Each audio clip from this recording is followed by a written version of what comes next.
950 दिन यानी लगभग 3 साल लगातार पीरियड ब्लीडिंग सुनकर ही थकान हो जाती है ना।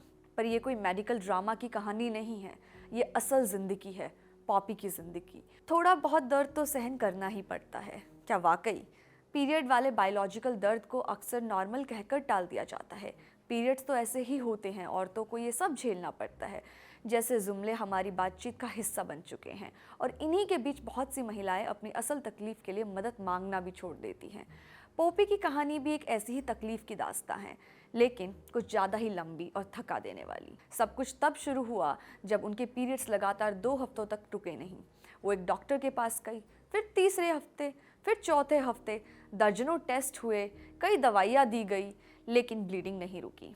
PCOS polycystic ovary syndrome diagnose हुआ। ये ऐसी स्थिति है जिसमें ओवरीज में छोटी छोटी गांठें बन जाती हैं और हार्मोनल असंतुलन होता है। इसके कारण अनियमित पीरियड्स, मुहासे, वजन बढ़ना और रिप्रोडक्शन से जुड़ी समस्याएं हो सकती है, लेकिन असल वजह PCOS नहीं थी। My iron levels rock bottom, the cramps awful, all of my muscles hurt, my bones hurt, I have constant headaches, constant nausea। Poppy ने बताया, मतलब शरीर में आयरन की भारी कमी थी, ऐंठन भयानक थी, मांसपेशियां और हड्डियों में लगातार दर्द था और सिर दर्द व मिचली कभी जाती ही नहीं। 3 महीने तक उनका पीरियड रुका ही नहीं। हिस्ट्रोस्कोपी कराई गई, यानी गर्भाशय के अंदर कैमरा डालकर चेक किया गया कि कोई गड़बड़ तो नहीं है। IUD डलवाया गया। एक ऐसा छोटा उपकरण होता है जिसे गर्भाशय के अंदर डाला जाता है ताकि हार्मोनल इनबैलेंस को कंट्रोल किया जा सके।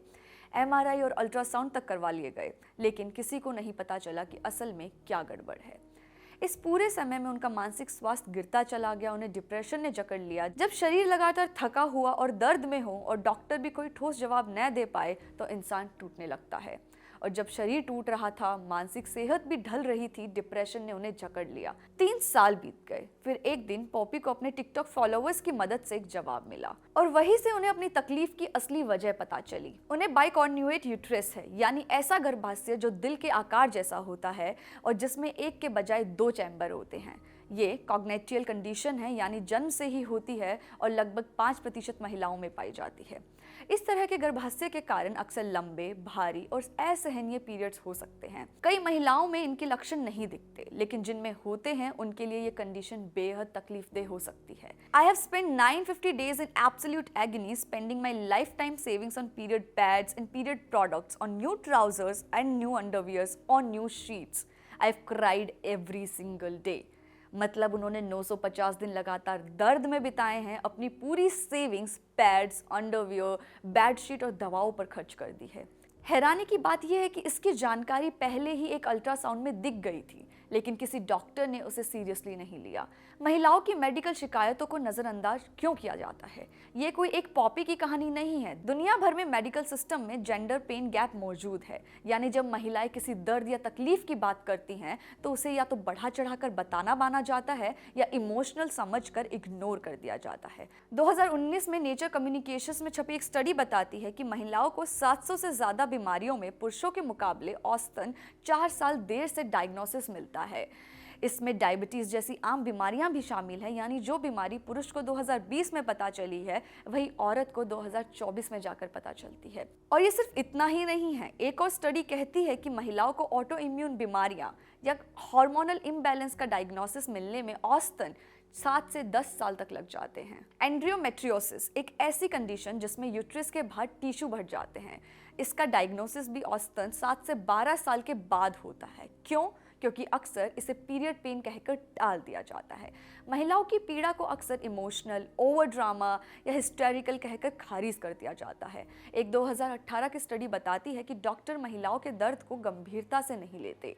पुरुष के दर्द पर जल्दी दवा दे दी जाती है, पर महिलाओं को समझाया जाता है थोड़ा दर्द तो रहेगा। यहाँ तक कि सर्जरी के बाद भी महिलाओं को पुरुषों की तुलना में कम पेन किलर दिए जाते हैं, जबकि वे ज़्यादा दर्द महसूस कर रही होती हैं। दिल की बीमारी को लेकर भी यही हाल है। अगर महिला को हार्ट अटैक हो तो उसके लक्षण क्लासिक मर्दों वाले नहीं होते और इस वजह से उसे इग्नोर कर दिया जाता है। इस गड़बड़ी को येंटल सिंड्रोम कहा जाता है। डॉक्टर बर्नार्डिन हीली ने यह टर्म दिया था। एक और रिव्यू में पाया गया कि महिलाओं को दिल की बीमारी के लिए कम टेस्ट, कम दवाइयाँ और कम स्पेशल रेफरल मिलते हैं, जबकि उनकी हालत गंभीर हो सकती है। और ये सब क्यों होता है? क्योंकि महिलाएं लंबे समय तक मेडिकल रिसर्च में शामिल नहीं की गई, क्लिनिकल ट्रायल्स में मर्दों के शरीर को डिफॉल्ट मानकर दवा बनाई गई और आज भी बहुत सी दवाइयों के असर महिलाओं पर क्या होते हैं इस पर अच्छे से स्टडी नहीं की गई है। एक रिपोर्ट के मुताबिक अमेरिका में महिलाओं की सेहत से जुड़ी बीमारियों पर सालाना सिर्फ 6 लाख यूएस डॉलर्स खर्च होते हैं, जबकि नींद स्लीप पर रिसर्च के लिए 30 मिलियन यूएस डॉलर्स यानी इसका 50 गुना ज्यादा पैसा खर्च होता है। तो पॉपी की कहानी सिर्फ एक महिला की लड़ाई नहीं है, ये सिस्टम की उस खामियों की कहानी है जहां महिलाओं को अपने शरीर की सच्चाई साबित करनी पड़ती है, बार बार हर डॉक्टर के सामने। अगर आपके दर्द को भी नॉर्मल कहकर इग्नोर कर दिया गया है तो आप अकेली नहीं हैं। अब पॉपी राहत की तरफ एक कदम बढ़ा रही हैं। आईयूडी को हटाया जाएगा, हार्मोनल लेवल की जांच होगी, डीएनसी डायलेशन एंड क्यूरेटेज नाम की एक प्रक्रिया होगी जिसमें गर्भाशय की अंदरूनी परत को स्क्रैप किया जाता है ताकि कोई असामान्य टिश्यू हटाया जा सके।